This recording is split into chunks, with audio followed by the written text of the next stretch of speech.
Are we running out of good games? Are developers getting bad at reading their market? Are the aliens going to invade us and enslave us through the sounds in our video games? All this and more on the Thought of the Day.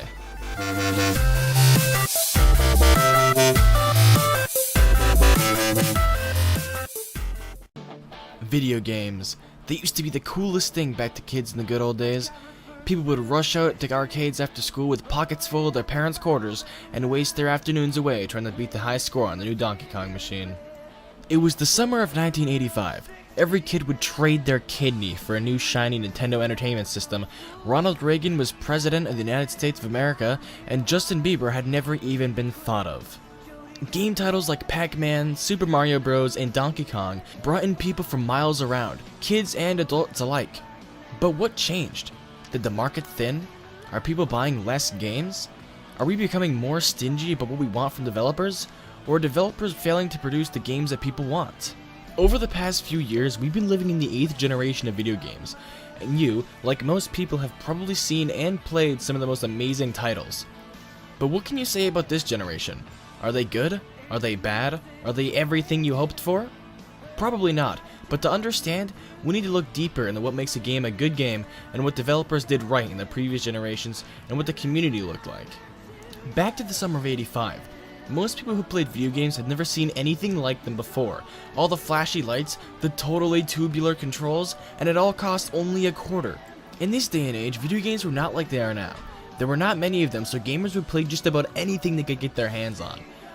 Almost anybody who invested in video games in this time made it out big. The idea that you can't get it anywhere else is what drove people not to criticize but love the games they played, because it was the best available at the time. If I brought an 80s gamer back with me in my personal DeLorean, they would be amazed at how far our video games have come, because compared to theirs, ours are better in almost every single way. So why is the video game market crashing? The community. It's like when you bring a kid to an amazing water park every single day. Eventually, no matter how good of a water park you bring him to, he is still gonna be bored. This, I feel, is what has happened to the video game community. We have seen great graphics, we have experienced great stories, and we've become numb to all of it. Take a look at the rating of games last generation and this generation. These are all the games that received an 8 and up on Steam for 2009 to 2011. Quite a few games, right? But now look at the same chart from 2014 to 2016. It's a lot less. But take a look at this.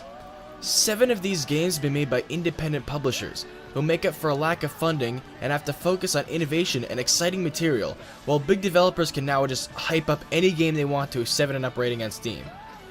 This could be more evidence to this theory. People are numb to the same old, they need something new, something exciting, like indie games are becoming increasingly good at delivering.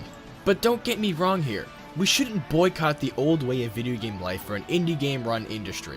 New games with old concepts come out all the time and get amazing ratings, and they're good games. What I'm saying is that number is shrinking, and game developers are probably aware of that.